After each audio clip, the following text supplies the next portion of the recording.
Welcome to the Center of Everywhere podcast, where we explore stories of rural Minnesotans who are making a difference in their communities. Rural isn't in the middle of nowhere. It is in the center of everywhere. And welcome to Episode 6. I'm Marnie Werner, the Research Director at the Center for Rural Policy and Development. One of the things people in rural areas talk a lot about is entrepreneurship and building a successful business. On this episode, our President and CEO, Julie Tesch, will be talking with Lucas and Alise Sjostrum, the owners of Redhead Creamery in Brooten, Minnesota. They'll talk about their dream of cheese, how they got started in cheesemaking, how they're navigating the COVID-19 shutdown, and why just because Wisconsin makes a lot of cheese doesn't mean they necessarily know cheese.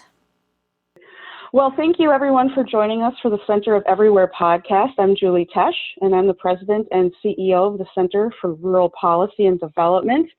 And today I am very excited to have Lucas and Alise Sjostrum on the podcast from Redhead Creamery. How are you guys doing today? Great. How are you? Doing very well, thanks. I'm so excited to have you on this podcast for a couple of reasons. One is, listeners probably don't know, but I've known both of you for quite some time through the University of Minnesota. And Alise, being able to take you to Switzerland to study alpine agriculture, and Lucas being able to teach a class on ag policy. So it's really neat being able to interview you guys and see what you've been doing in the past several years. And Julie, I would have gone with you to Switzerland, but my wife didn't want me to go. So her fault. Wow. Too bad. We had a good time. Actually, talking about cheese, that is the first time. I have a picture of you, Alise, at the Emmental cheese factory, the cheese plant, with all of the cheese, and you were just in heaven there. And Yes. That's when you told me, I'm going to make my own cheese. And I should clarify, with Lucas wanted to do it the next year after I went, and he would have returned 3 days before our wedding date. So it makes it a little more fair, I think. I guess. Well, Lucas, you made the right choice. I didn't make that choice. It all worked out. It all worked out. Well, guys, why don't you give our listeners a background on yourselves and on Redhead Creamery? Well, we are currently and probably permanently located on my parents' dairy farm, J. Farms, where I grew up. And my parents found in 1983 as a vacant farm site and have turned it into a beautiful farm site. Now there's a 4-acre pond, and they are full-fledged dairy farmers, and we brought on the cheese making part of the business in 2014. And it's a partnership between my parents, Jerry and Linda, and Lucas and I. And it's been, there's been many roller coasters, and starting at the very beginning, and with it being a year of COVID, it continues to be a roller coaster, but also proves to ourselves that we're in this for the long haul, and that we're a good team and we can get through this. But really I always wanted to be a cheesemaker, which Julie, and really feel fortunate to have my parents who were supportive and wanted to bring me onto the farm site and get things rolling here. And Lucas also has a passion for dairy and agriculture, more on the policy and journalist side. And so my production and marketing side with what he's good at really has allowed us to really have fun with what we're doing and make us passionate about it. Very cool. So how did you get the funding together? If I remember correctly, did you have a Kickstarter campaign that you did? We did. The Kickstarter, which is now old hat and people almost forget about it, but Kickstarter was just like a year old at that time. And now since. There's GoFundMe and Indiegogo and many other crowdsourcing and crowdfunding and crowd sharing apps and websites. But at the time, it was brand new. And, to be honest, Kickstarter was probably the best lesson in marketing and crowd building we had. It did give us some money, but when you take out taxes and time and returning the merchandise and gifts that we had to send out, I mean, it is not a great way, or at least it wasn't for us. We weren't good enough at it to make it a true fundraiser. So we did raise $43,000, but we probably profited somewhere less than $10,000 in real cash. And so we still needed the traditional venues, our credit union, who we had a long-term relationship with, thanks to Alise's parents, supplied the financing. We built basically a $750,000 cheese plant. So Kickstarter did not achieve that. But what it did give us was initially 500 true fans willing to put their money where their mouth was right off the bat, and really raised a lot of awareness. So probably the best investment we made, just not in terms of money, in terms of lots of other things along the way. So you both graduated from the University of Minnesota. And once you graduated, what was your path going back to the farm? Alise mentioned I'm writing and policy are the things I did, or maybe the things I'm even good at, you could say, before and ever since we've come home to the farm here. But I grew up on a dairy farm, and I had goals of going to the University of Minnesota and being a veterinarian. My chemistry classes taught me that was not where I should go. And that's how I transitioned to much more of a people-focused method. And that's turned out to be awesome. It's a great niche for me. I truly love it.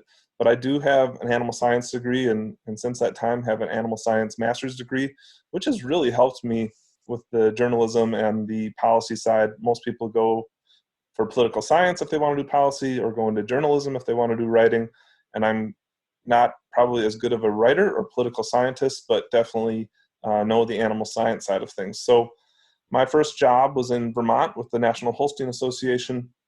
I did federal advocacy and education with government leaders there after an internship in Washington, D.C. with Colin Peterson's House Ag Committee back in 2007, which what got me interested.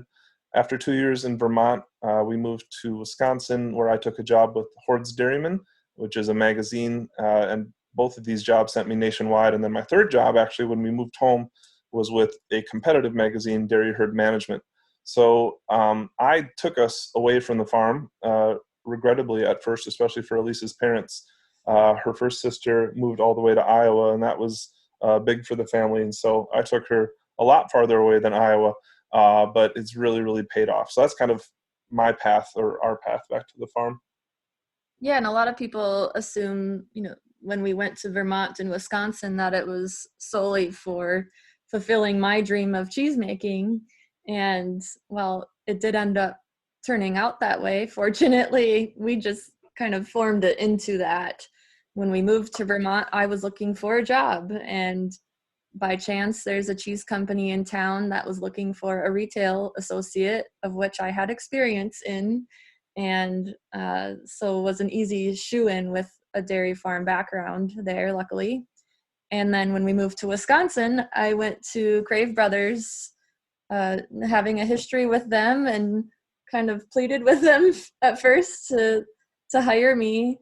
And they didn't at first, because they just simply didn't have any job openings.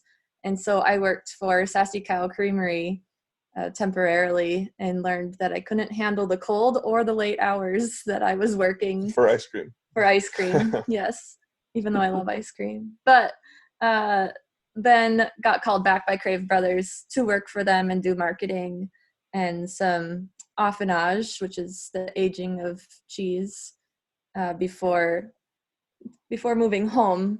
But in between there, I always forget to mention that I did get some formal cheesemaking training at the Vermont Institute of Artisan Cheese, which no longer exists, unfortunately. It was a really romantic birthday Christmas present I gave her. It was. And I went and babysitted someone's house in Burlington, Vermont, so that I had a place to stay. But yeah, when we first moved to Vermont, I had just come back from Washington D.C. for my internship a year prior, and I told Alise, "Hey, I got this job offer in Vermont," because it kind of came out of the blue. And Alise is a very smart woman, but geography has always been my stronger suit than hers. And she thought I meant Virginia. She knew there was a state with a V that was attached to Washington, D.C. So that's how unfamiliar we were with Vermont, much less knowing it was a cheesemaking hotbed. Neither of us had any clue.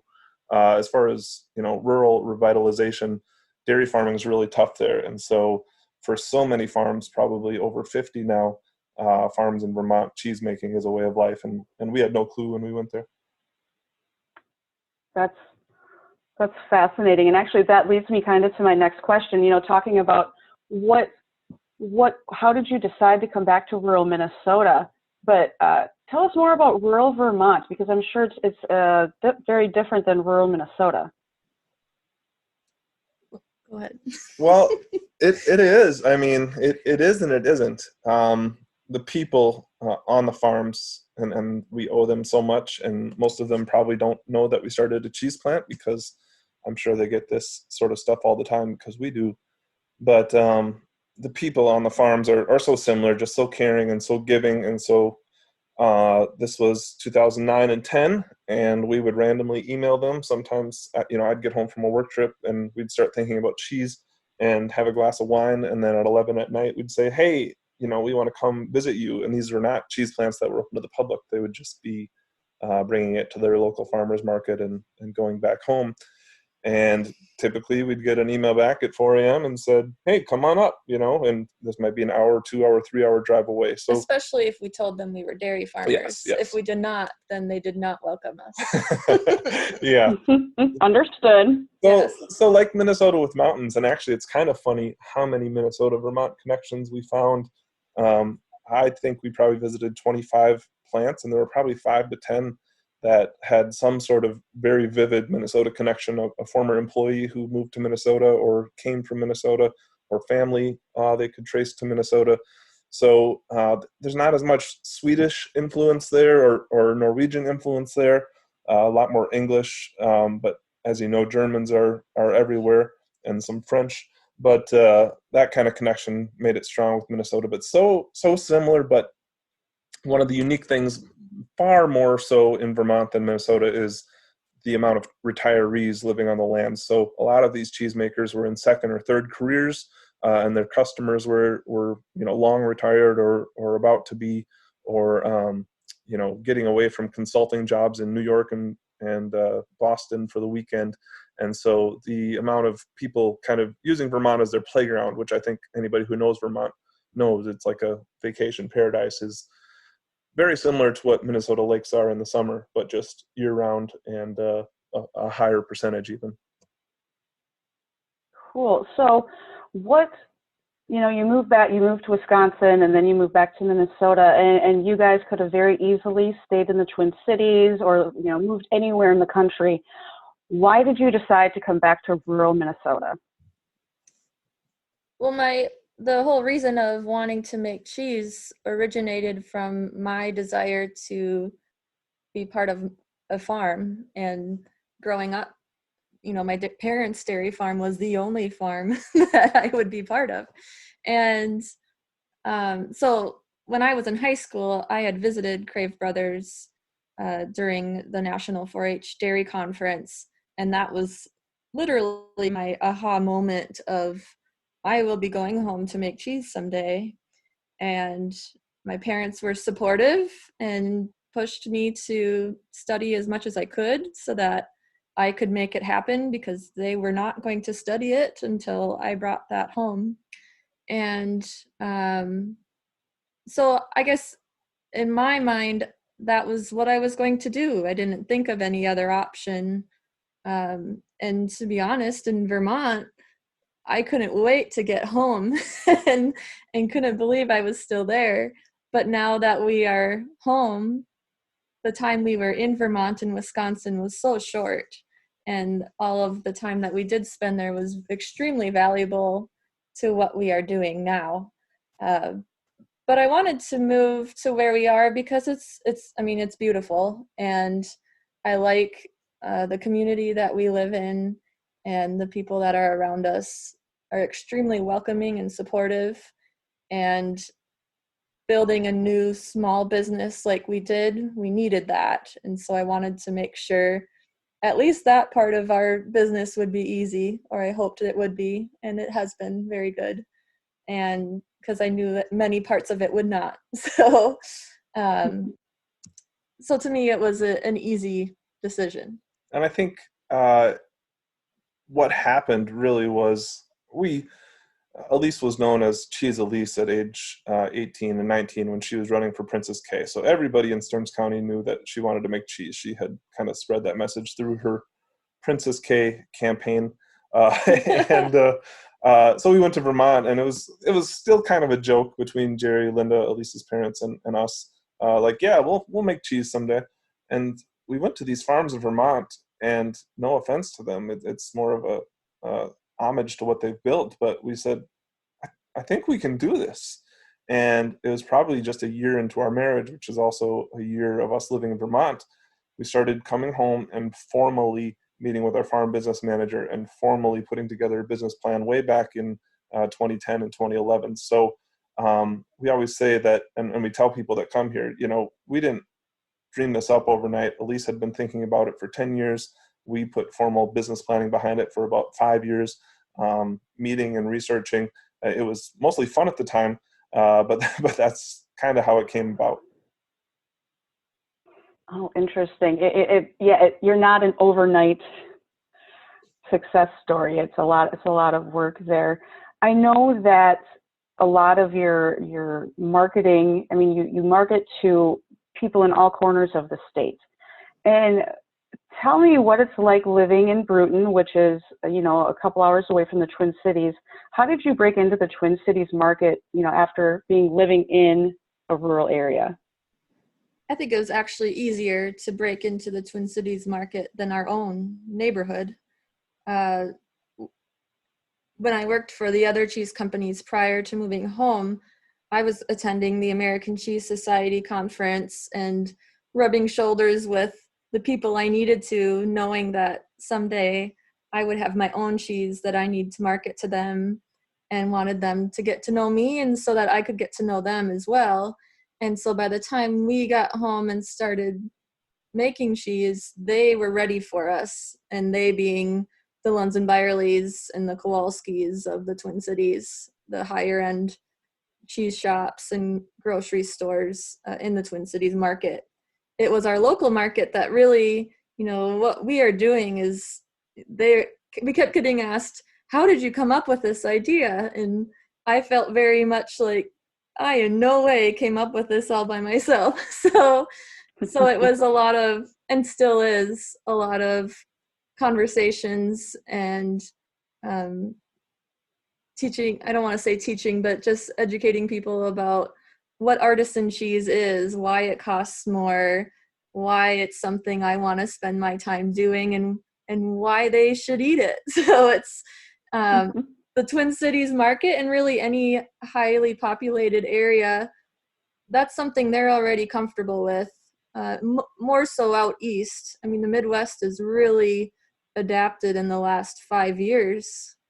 But out east, they were hitting it in 2001 already. So the market continues to change and grow in terms of artisan cheese and artisan products. But I think it's really funny getting visitors here from Wisconsin, and we always make fun of them. And since this is a Minnesota-focused podcast, we can probably really make fun of them here.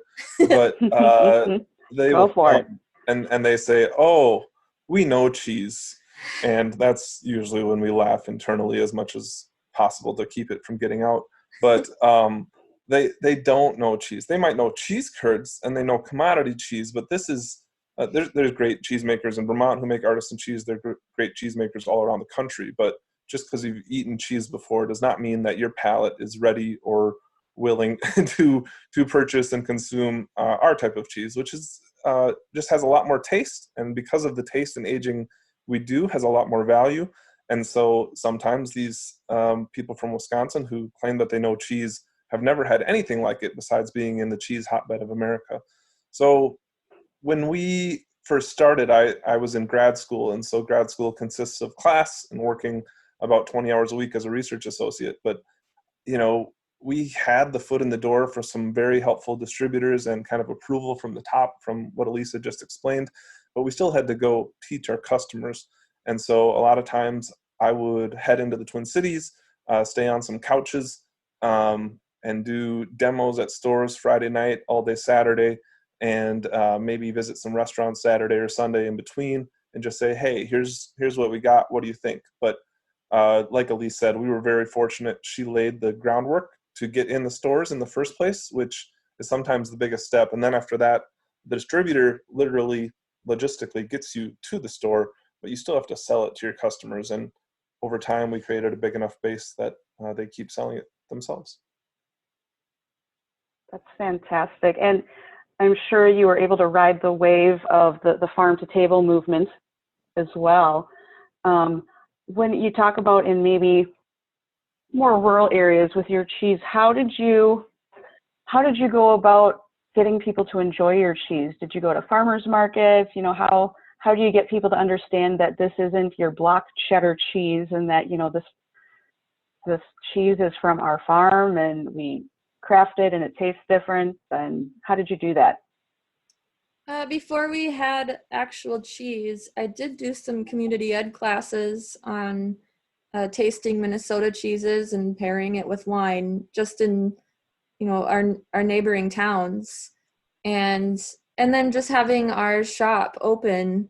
We do tastings right on our farm in our cheese shop, and we sampled a lot when we first opened, and I don't know how much value of cheese we sampled before selling much, but it really is a lot of tasting and just getting cheese in people's mouths, and they'd see it themselves after they try it, and then they start sharing that with their friends, and it goes from there. Well, and Alise is, like she said, trained at the Vermont Institute of Artisan Cheese and worked at 3 different cheese plants along the way, and knew the palate and the taste she was looking for.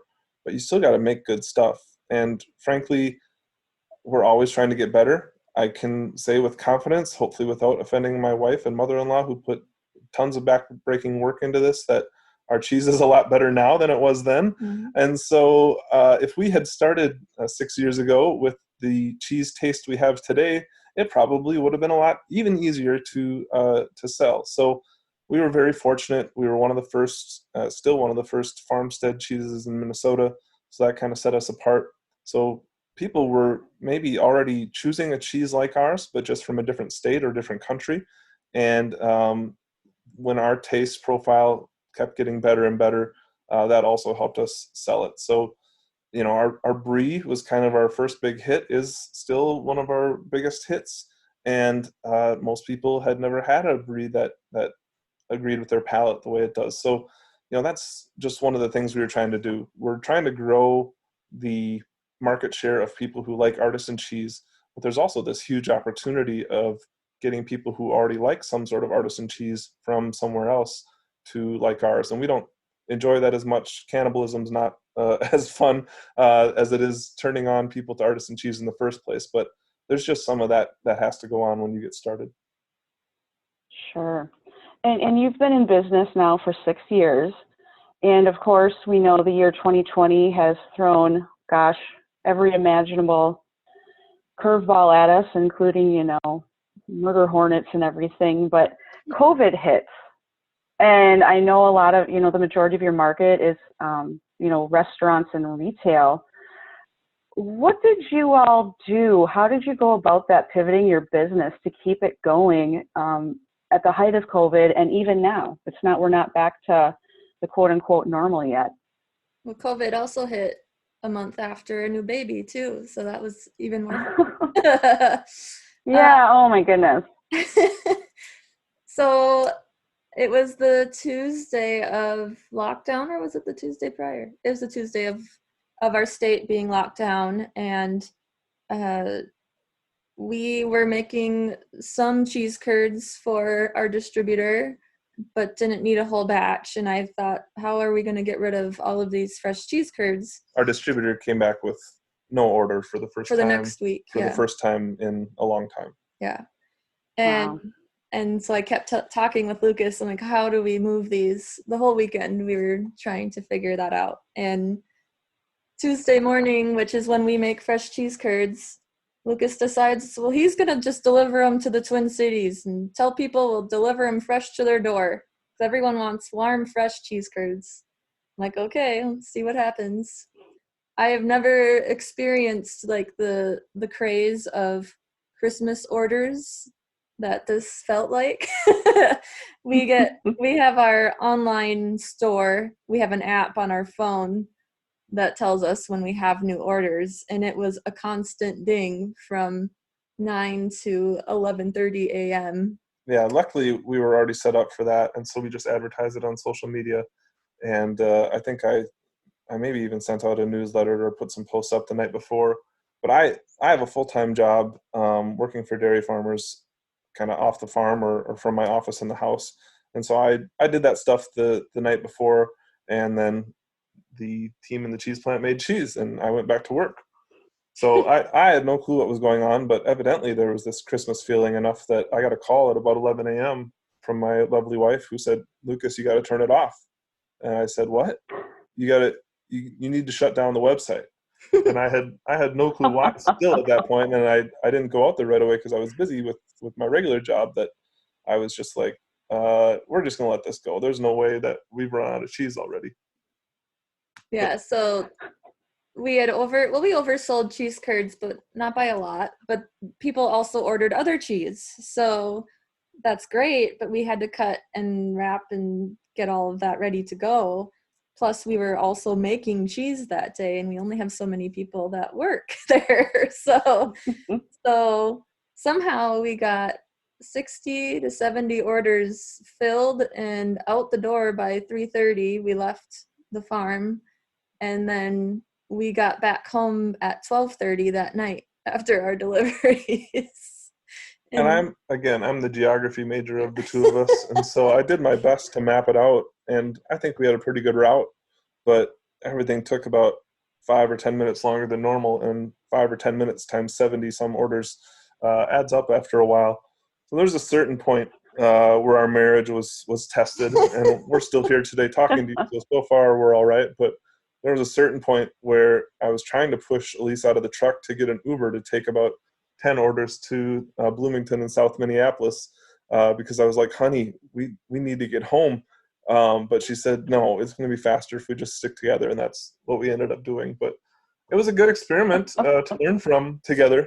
And, Representative Jim Nash, I don't know if he will listen to this, but he was our very last stop. And he changed, he doesn't get much sleep, but he changed his day about 3 times and came and met us at a random gas station somewhere between Waconia and Cokato, and was our last stop for the night. So with sanitizer wipes. Oh yeah, all sorts of supplies for us. yeah. I think he my gave goodness. jerky and a drink for the road. Not an alcoholic drink, but a drink for the road.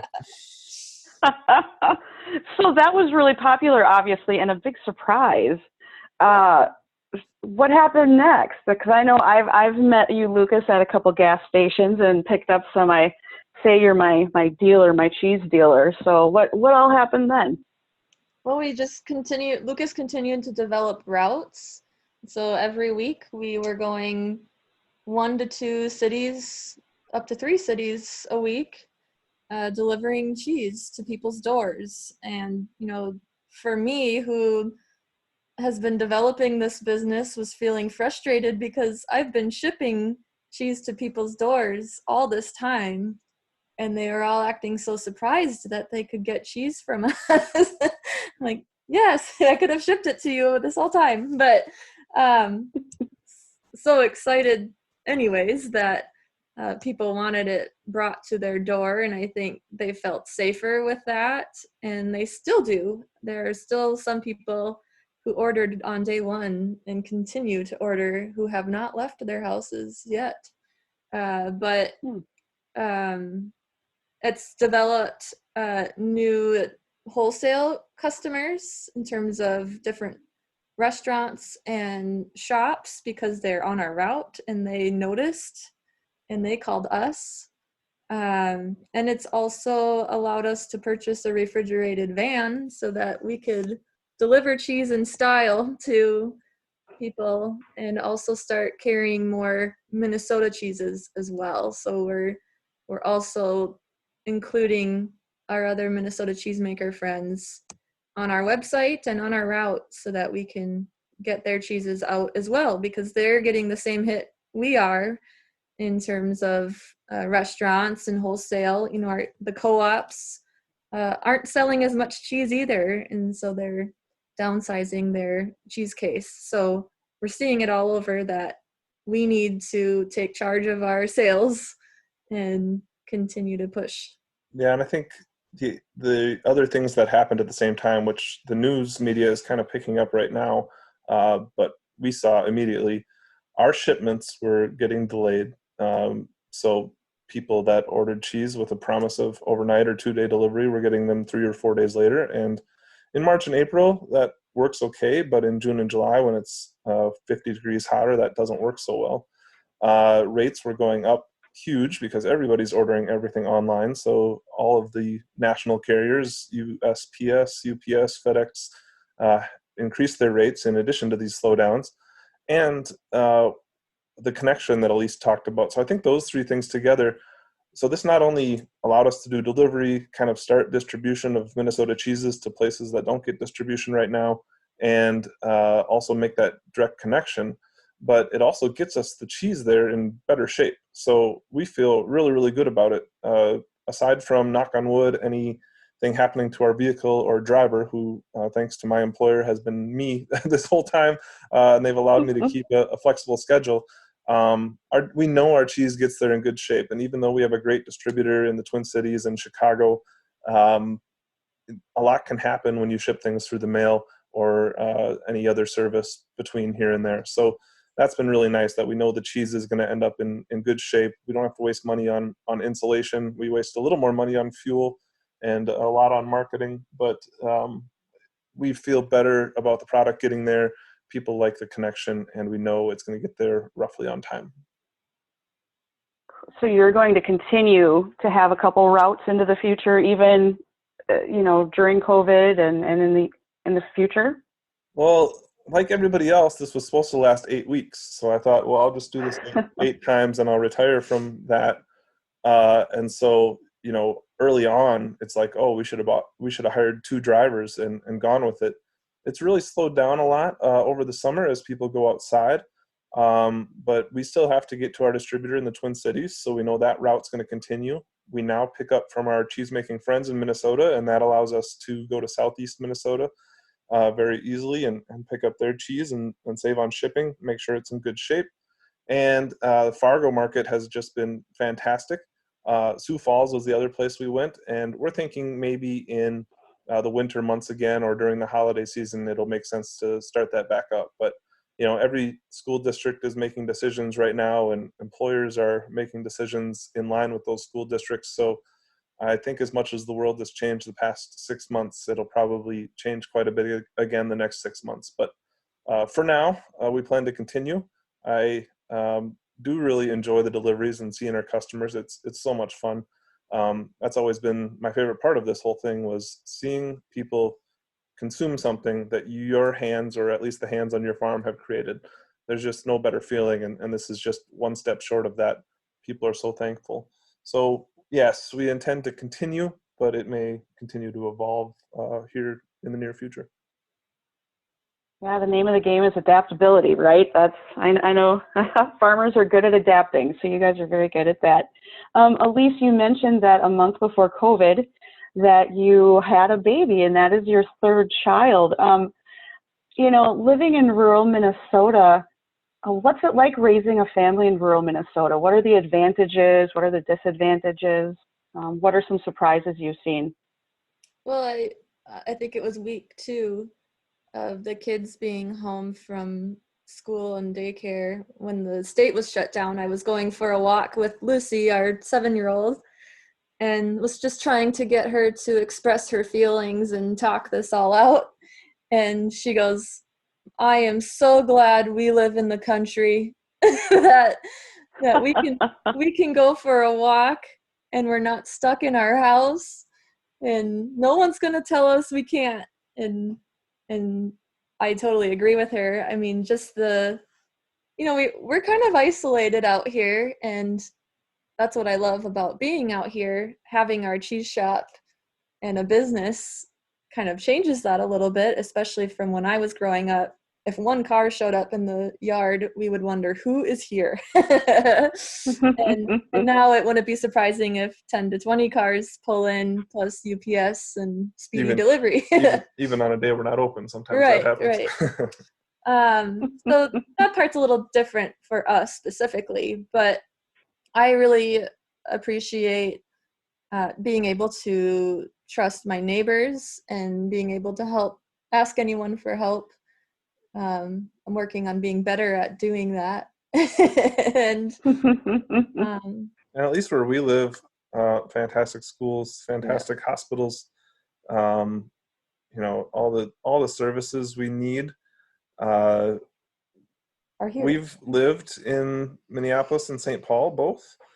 We love those cities. We need those cities. Those are our customers. Those are our people who eat our food. But, the fact of the matter is, if you're going to have cows or other livestock, you're going to have nutrients.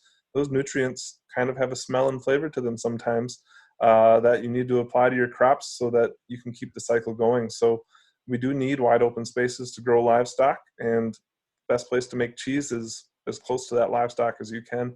So we love it here, but we need the cities, and I think that's what makes Minnesota so great with our really diverse infrastructure of businesses. We can always do more for rural Minnesota, but we can always do more for our cities and suburbs as well. But I don't think we would say there's anything we're really lacking, because we've lived in all sorts of places between college and now, and there's not we want a really good restaurant in town. That's probably our biggest thing that we miss, but there's some good breweries, and they have restaurants attached, and wineries that have cheese tastings attached, so we're able to get that outlet. But that's probably the only thing that we, in some small towns, wish that they had one great restaurant instead of 75 chain restaurants. Yeah. Absolutely. And just for our listeners, I know for a lot of our research, we've been focusing on rural healthcare. How far away is your local hospital? We actually have 3 hospitals within a half hour and 4 to 5 within 45 minutes. So it's actually, when which we've experienced, if you call an ambulance, they'll take us to a different hospital than we're actually part of. So it's we're really fortunate in that regard that we have many options. That is fantastic. And Lucas, you talked about our friends in the Twin Cities metro area and in urban areas. What can we do in rural areas and for both of you, what can we do in rural areas to help bridge that gap, bridge that divide that seems to be widening every day between urban and rural? What have you guys seen that might work to help bridge that? Well, I mean, we are here talking in early August, just a few months out from the terrible thing that happened to George Floyd. And I'm not going to get political here today, but I will say that amongst our neighbors who travel to the Twin Cities less than once a year, there's just such a misunderstanding of how the Twin Cities works, how it benefits us, how we benefit them. Our distributor is about 4 blocks from where that happened. I eat a lot of lunches at the places that have burned down. And so to say that we're not connected, or to not respect maybe how that partnership can be, I think we could do a lot of good both ways by there's lots of volunteer and service opportunities in both urban and rural Minnesota. Rather than volunteering maybe at your local food shelf every time, go volunteer in the Twin Cities once and just get to know the people.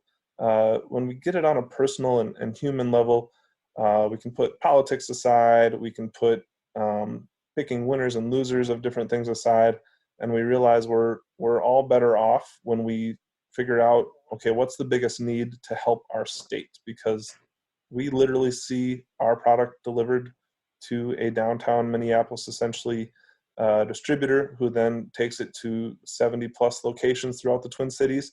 But that's happening to our commodity products. There's several more steps in between. But if we don't understand and appreciate that our stuff is bought by the people that we may never see and may never know, I think it's just a lot harder to make that connection. So I would just recommend, if people have time for service, thinking about doing it in a place like the Twin Cities where, especially now, there's obvious healing that needs to come on.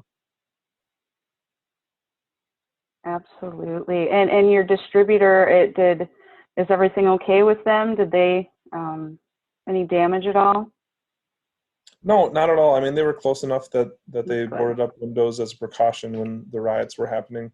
And, Okay. our employees, our friends who are their employees were obviously shaken. So I also have coworkers. I work for Midwest Dairy. It's the promotion and research organization, and for Minnesota dairy farmers, and have several coworkers who lived right there. And I know our fellow commodity groups who are stationed in the Twin Cities had similar situations. So people working for you or on your behalf, or distributing or selling your products, were involved in a lot of the unrest in one way or another. So to imagine like we're not all connected, we very much are.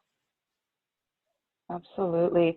I know with COVID and, with unrest and just the state of the world right now, I think a lot of people in urban and suburban areas are toying with the idea more of moving to rural areas, potentially. What advice would you give to people who may have never lived in an actual rural area before? What advice would you give them as they're looking to maybe relocate to a rural area? What questions should they be asking? What should they be looking for? And and also, you have 3 kids. What are some things that they should think about too with children? I think experience is always good. Mm-hmm.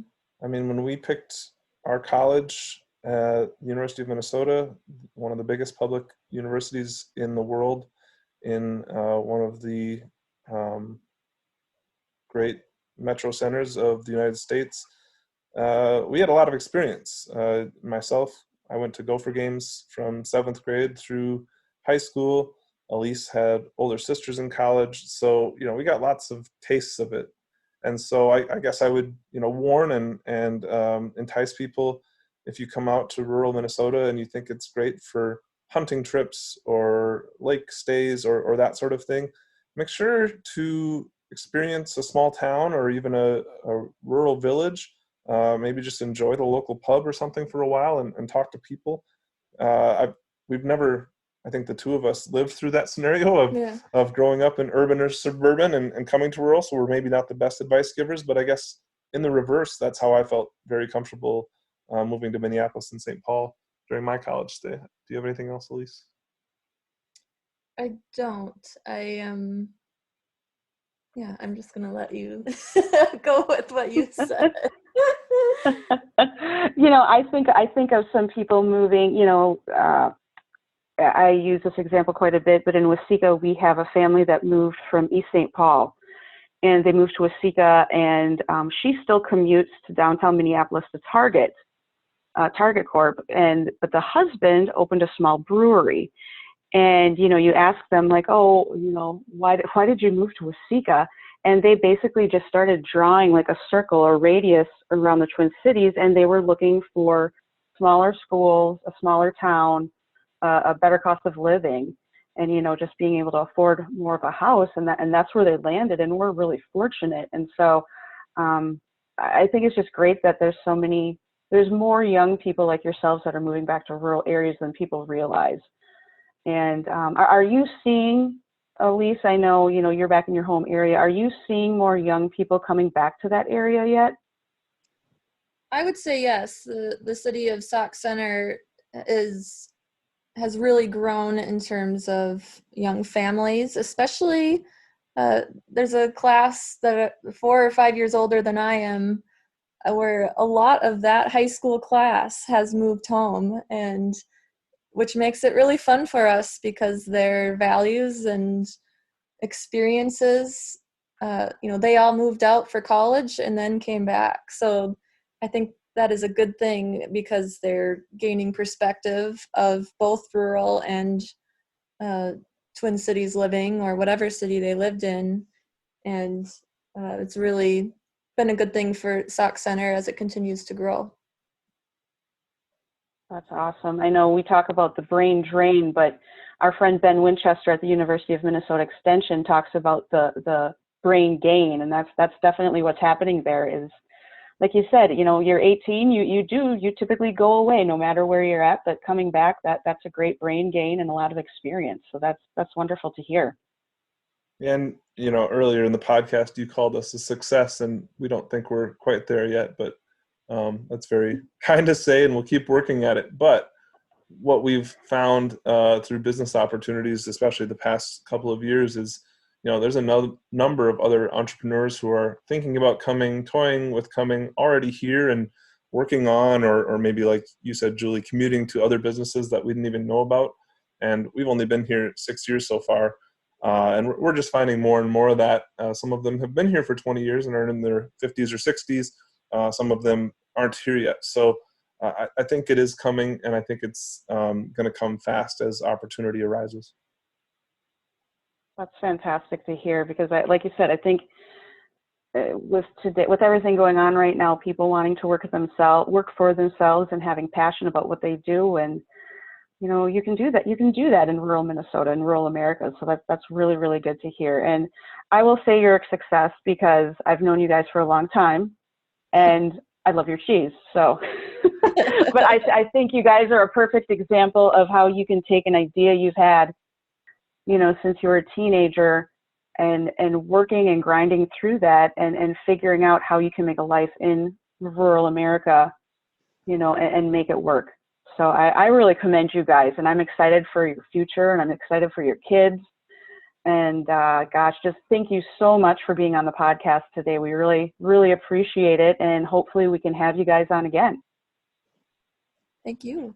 Yeah, thanks so much for having us. Thanks for asking good questions. Oh yeah, and actually, please where can people find your cheese and get on your website, get on your mailing list? How do they do that? Yeah, we can ship anywhere around the country, and our website is redheadcreamery.com. And we're also available highly in the Twin Cities area. There are a few shops in the Chicago and Michigan area, as well as the Dakotas. Our local Coburn's and Cashwise, yep, and Schaefer's Market and Sauk Center carry us. And we're at farmers markets at Alexandria, St. Cloud, and New London. And when we say we can ship anywhere, that includes anywhere where there's U.S. military. So we've made it to Guam, Afghanistan, and it's just really fun to see. I guess that's cool. One thing we need to remember is the U.S. mail service is a wonderful thing. Yes, I agree. That's fantastic. Yes. So everyone make sure to go and look up Redhead Creamery online and place your orders. And yeah, just thank you guys again for being here and being on the podcast. We greatly appreciate it. You've been listening to the Center of Everywhere podcast, where we explore stories of rural Minnesotans who are making a difference in their communities. Rural isn't in the middle of nowhere. It is in the center of everywhere.